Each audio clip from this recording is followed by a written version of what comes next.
भक्ति में शक्ति है और चमत्कार को नमस्कार। मानोगे तो यहाँ भगवान है और नहीं मानोगे तो कुछ नहीं। वन के अंदर जो रात्रि में रहे वो मरे, पागल हुए, अंधे हुए, उनकी समाधि है, जो आंखों से आप लोग दर्शन करेंगे।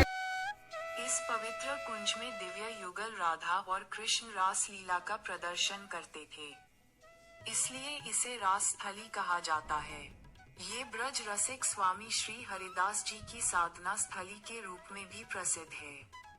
लगभग 20 तंग सीढ़ियों नीचे एक कुंड है जिसे श्री कृष्ण ने विशाखा सखी की प्यास को मिटाने के लिए अपनी बांसुरी की मदद से स्वयं बनाया था, इसलिए इसे विशाखा कुंड के नाम से जाना जाता है।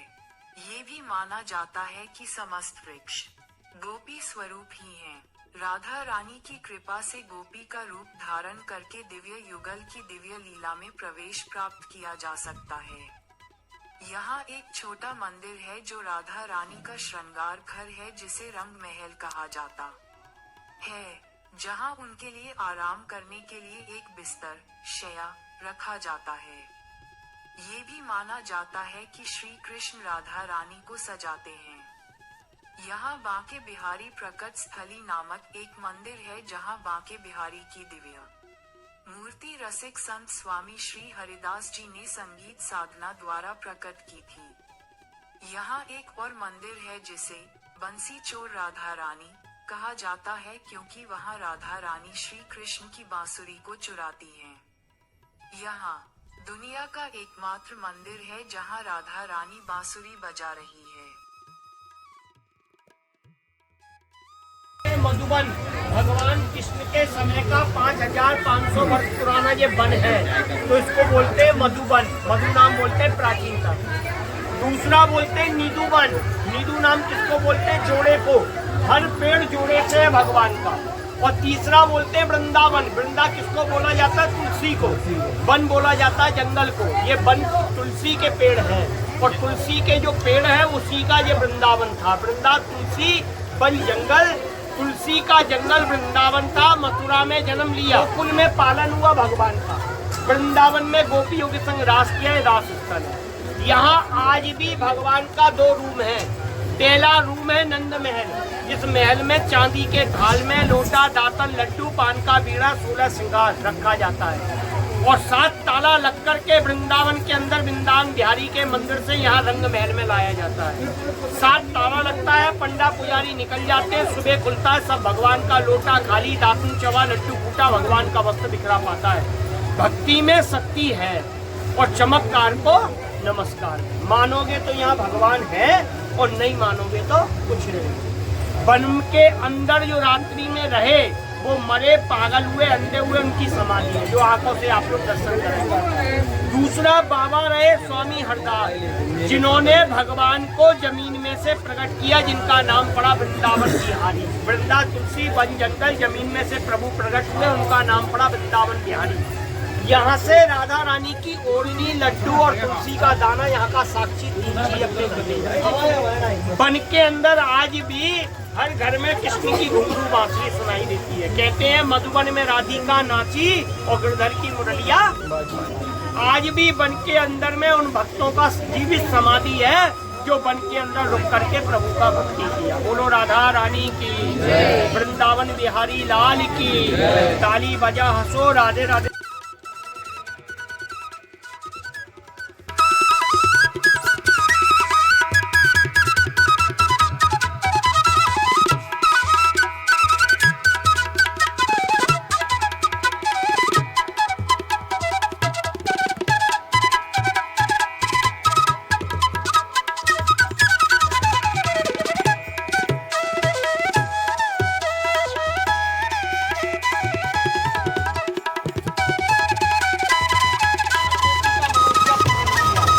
गोपियों ने प्रश्न करा, प्रभु आप द्वापर में थे तो हमारा इच्छा पूर्ण हुआ, कलयुग के अंदर में भक्तों का इच्छा पूर्ण कैसे होगा? तो भगवान ने गोपियों से बोला, गोपियों मैंने तुम्हारा लूटकर माखन खाया, तुम्हारा मनोइच्छा इसलिए पूर्ण किया।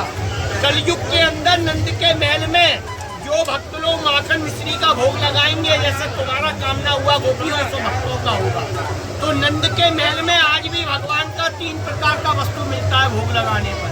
पहली मिलेगी राधा रानी की ओढ़नी, दूसरा मिलेगा लड्डू और तीसरा मिलेगा तुलसी का दाना। साक्षी जैसे गंगा गए, गंगा स्नान किया, जमुना लेकर के हम घर पहुंचे बोतल में, उसी प्रकार वृंदावन के अंदर ये कामना तुलसी है जो नंद के महल से प्राप्त होगी। कटोरी में 5 दाना निकालना, जमुना जल गंगा जल से धोना, लाल कपड़े में पैक करके भगवान की जगह रखना एकादशी के दिन। भगवान तुम्हारे मनोरथ को पूरा करे 3 महीने में, तो कहना है राधा रानी तेरा वृंदावन, वो राधा रानी की जय।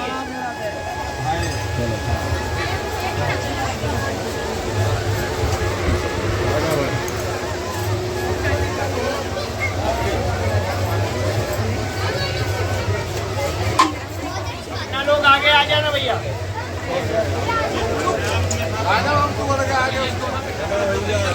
इतने लोग आ गया आगे, बाकी लोगों को हाँ आइए और प्रेम से बोलो राधा रानी की जय। भगवान ने 6 महीने की एक रात्रि बनाई और 16,000 गोपियों के संग भगवान ने रास किया। रास करते करते ललिता जी को प्यास लगी। ललिता जो सखी थी भगवान की बेस्ट फ्रेंड थी, जो भगवान से बोली महाराज मेरे को प्यास लग रही है। भगवान बोलते बाजू में जमुना है चली जा। बोले जमुना में मेरे को कालिया नाग है खा जाएगा। तो कृष्ण प्रभु ने बंसी से खोदा, भक्त लोग इसको पक्का किया, नाम पड़ा ललिता कुंड। बोलो राधा रानी की जय, वृंदावन बिहारी लाल की, अपने अपने माता पिता की। अब ये आ गया है प्रकट स्थल जो बाबा स्वामी हरदास जी ने 1535 में भगवान को जमीन में से प्रकट किया, जो अभी हम लोग दर्शन करेंगे। अपना हर वस्तु संभाल के रखना, सबसे बेस्ट भीड़ यही मिलेगी। आइए राधे राधे।